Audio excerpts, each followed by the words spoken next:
Hai kawan-kawan, jangan lupa di subscribe ya. Assalamualaikum warahmatullahi wabarakatuh. Apa kabar kawan-kawan semua? Semoga dalam keadaan baik, sehat, tidak kekurangan satu apapun. Seperti hari-hari kemarin, kali ini kita masih merangkum masalah seputar dunia jin.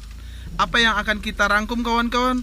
Maka kali ini kita akan merangkum seputaran jin yang dari lahir hingga ia wafat, maka jin itu terus menemaninya. Jin apakah itu? Nah, kali ini kita akan merangkum masalah jin yang bernama jin qorin. Apa itu jin qorin? Bagaimana cara kita mengantisipasi ataupun melawan dari kejahatan jin qorin? Mari kita dengarkan bersama-sama. Jadi, apa itu jin qorin, kawan-kawan? Jin qorin itu pengertiannya menurut Syekh Ibnu Utsaimin mengatakan bahwa jin qorin adalah setan yang ditugaskan untuk menyesatkan manusia dengan izin Allah. Dia bertugas memerintahkan kemungkaran dan mencegah amar ma'ruf.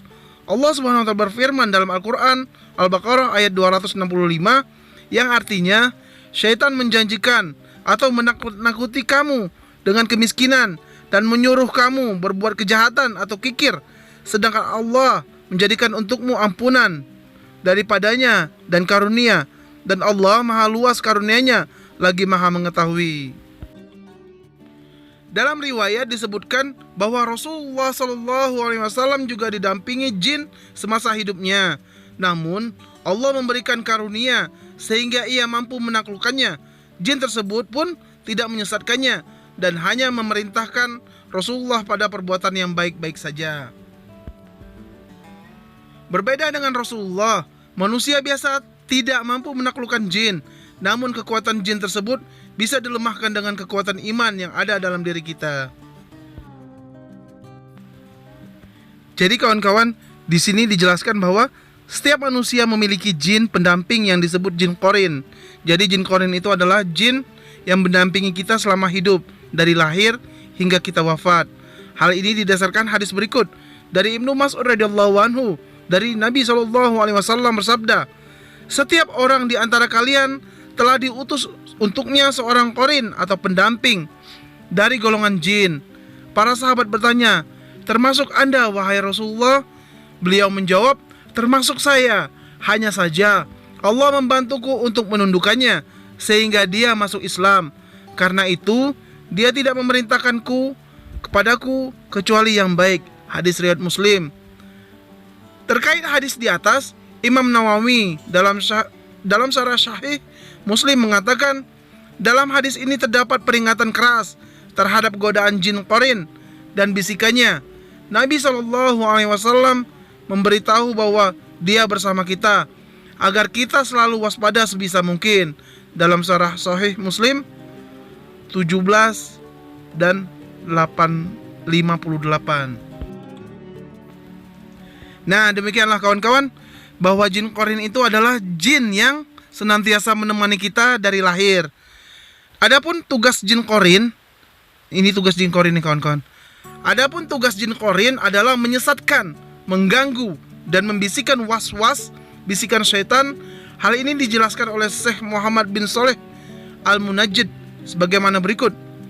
Berdasarkan perenungan terhadap berbagai dalil dari Al-Quran dan As-Sunnah, dapat disimpulkan bahwa tidak ada tugas bagi jin qorin selain menyesatkan, mengganggu, membisikkan was-was bisikan syaitan.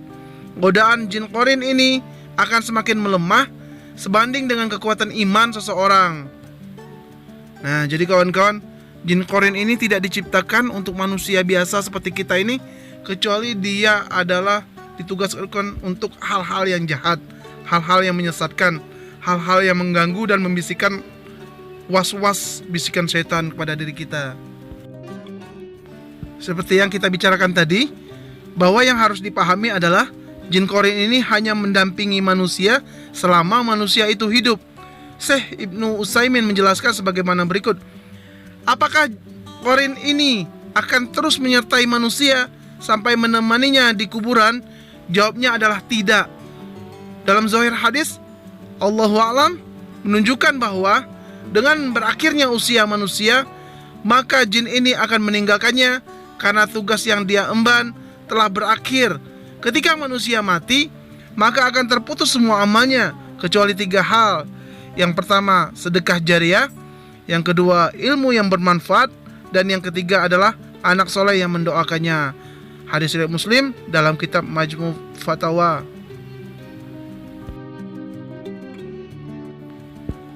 Bagaimana kita bisa selamat dan berlindung kepada Allah dari godaan jin qarin ini?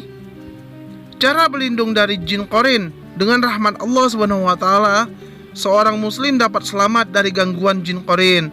Islam mengajarkan banyak cara agar terhindar dari godaan jin qarin. Adapun cara-cara tersebut adalah sebagai berikut. Yang pertama yaitu memperkuat iman. Syekh Muhammad bin Shalih Al-Munajjid mengatakan bahwa kekuatan jin qarin akan melemah selaras dengan kekuatan iman seorang muslim. Semakin kuat imannya, semakin lemah jin qarin untuk menyesatkan manusia. Kemudian yang kedua yaitu menjadi muslim yang taat. Allah Subhanahu wa taala akan menolong hambanya yang taat dari gangguan jin qarin.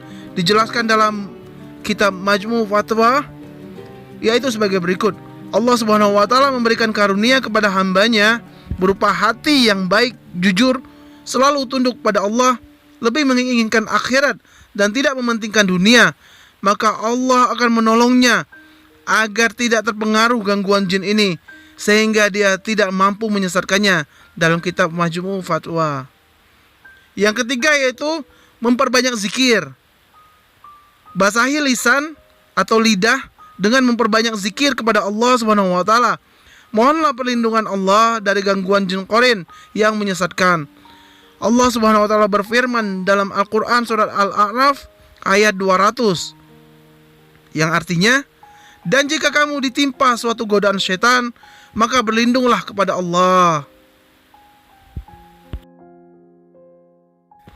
Nah, demikian kawan-kawan rangkuman kita mengenai jin yang mendampingi manusia semasa hidup, yaitu jin qarin.